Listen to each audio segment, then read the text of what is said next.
Shatter Me Chapter 6. One word, two lips, 3, 4, 5 fingers form one fist. One corner, two parents, 3, 4, 5 reasons to hide. One child, two eyes, 3, 4, 17 years of fear.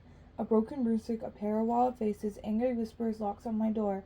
Look at me is what I wanted to say to you. Talk to me every once in a while. Find me a cure for these tears. I really like to exhale for the first time in my life. It's been 2 weeks. 2 weeks of the same routine. 2 weeks of nothing but routine. 2 weeks with the cellmate who has come too close to touch me. Cross out. Who does not touch me. Adam is adapting to the system. He never complains. He never volunteers too much information.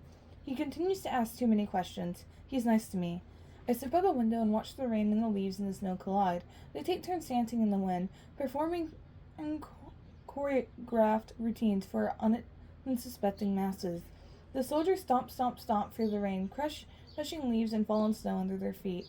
Their hands are wrapped in gloves, wrapped around guns that could put a bullet through a million possibilities. They don't bother to be bothered by the beauty that falls from the sky.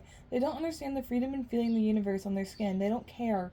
I wish I could stuff my mouth full of raindrops and fill my pockets full of snow. I wish I could trace the veins in the fallen leaf and feel the wind pinch my nose.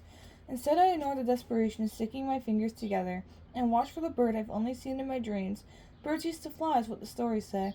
Before the ozone layer deteriorated, before the pollutants mutated the creatures into something horrible, scratch out, different. They say the weather wasn't always so unpredictable. They say there were birds who used to soar through the skies like planes. It seems strange that a small animal could achieve anything as complex as human engineering, but the possibility is too exciting to ignore. I've dreamt about the same bird flying through the same sky for exactly 10 years. White with streaks of gold like a crown atop its head. It's the only dream I have that gives me peace. What are you writing? I squint up at his strong stature, the easy grin on his face. I don't know how he manages to smile in spite of everything. I wonder if he can hold on to that shape, that special curve of the mouth that changes lives. I wonder how he'll feel in 1 month, and I shudder at the thought. I don't want him to end up like me. Empty. Hey. He grabs the blanket off my bed and crouches next to me, wasting no time wrapping the thin cloth around my thinner shoulders. You okay? I try to smile. Thank you for the blanket. He sits down next to me and leans against the wall. His shoulders are so close, too close, never close enough. Scratch out. His body heat does more for me than the blanket ever will. Something in my joints aches with an acute yearning. A desperate need I've never been able to fulfill. My bones are begging for something I cannot allow. Touch me. Scratch out. He glances at the little notebook tucked in my hand, at the broken pen clutched in my vest. I know he's staring at me. Are you writing a book? No. Maybe you should. I turn to meet his eyes, and regret it immediately. There are less than 3 inches between us, and I can't move because my body only knows how to freeze. Every muscle, every movement tightens. Every vertebra in my spinal column is a block of ice. I'm holding my breath, and my eyes are wide, locked, caught in the intensity of his gaze. I can't look away. I don't know how to retreat. Oh, God. His eyes. I've been lying to myself, determined to deny the impossible. I know him. I know him. I know him. I know him. The boy, who does not remember me. Scratch out. I used to know. They're going to destroy the English language, he says. His voice careful, quiet. I fight to catch my breath. They want to recreate everything, he continues. They want to redesign everything. They want to destroy anything that could have been the reason for our problems. They think we need a new universal language. He drops his voice, drops his eyes. They want to destroy everything, every language in history. No. My breath fidgets. Spots cloud my vision. I know. No, this I did not know. He looks up. It's good that you're writing things down. One day what you're doing will be illegal. I begun to shake. My body is suddenly fighting a maelstrom of emotions. My brain played by the world I'm losing and pained by this boy who does not remember me. The pen stumbles its way to the floor and I'm gripping the blanket so hard I'm afraid it's going to tear. I've never thought it would get this bad. I never thought the reestablishment would take things so far. They're incinerating culture, the beauty of diversity. The new citizens of our world will be reduced to nothing but numbers, easily interchangeable, easily removable, easily destroyed for disobedience. We have lost our humanity. I wrap the blanket around my shoulders, but the tremors won't stop. I'm horrified by my lack of self-control. I can't make myself still. His hand is suddenly on my back. His touch is scorching my skin through the layers of fabric, and I'm caught. So desperate, so desperate. Scratch out. To be close, so desperate to be far away. I don't know how to move away from him. I don't want to move away from him. Scratch out. I don't want him to be afraid of me.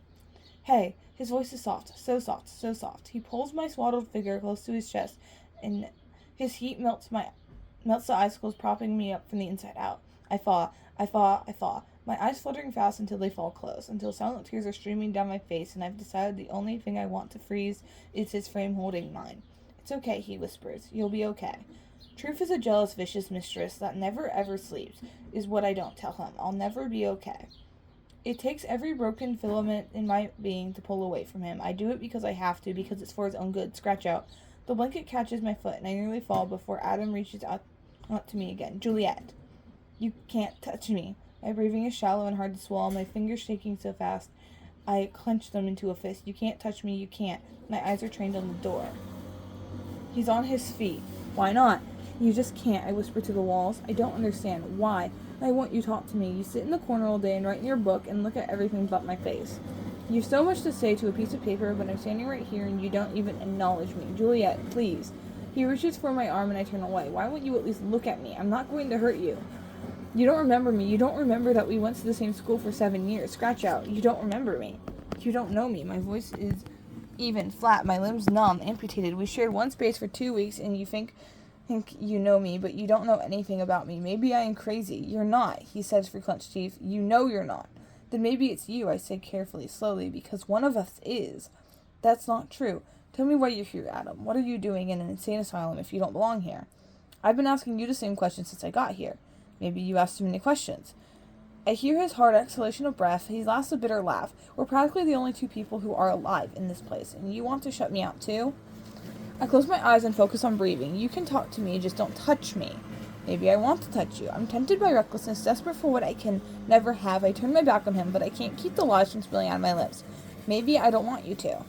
He makes a harsh sound. I disgust you that much? I spin around, so caught off guard by his words, I forget myself. He's staring at me, his face hard, his jaw set, his fingers flexing by his sides. His eyes are 2 buckets of rainwater, deep, fresh, clear. Hurt. You don't know what you're talking about. You can't just answer a simple question, can you? He says. He shakes his head and turns to the wall. My face is cast in a neutral mold. My arms and legs filled with plaster. I feel nothing. I am nothing. I am an empty of everything. I will never move. I'm staring at a small crack near my shoe. I will stare at it forever. The blanket falls to the floor. The world fades out of focus. My ears outsource every sound to another dimension. My eyes close. My thoughts drift. My memories kick me to the heart. I know him. I've tried so hard to stop thinking about him. I've tried so hard to forget his face. I've tried so hard to get those blue eyes out of my head, but I know him. It's been 3 years since I last saw him. I could never forget Adam, but he's already forgotten me. Okay, that is the end of chapter 6. If you enjoyed this video, please consider liking and subscribing. Bye!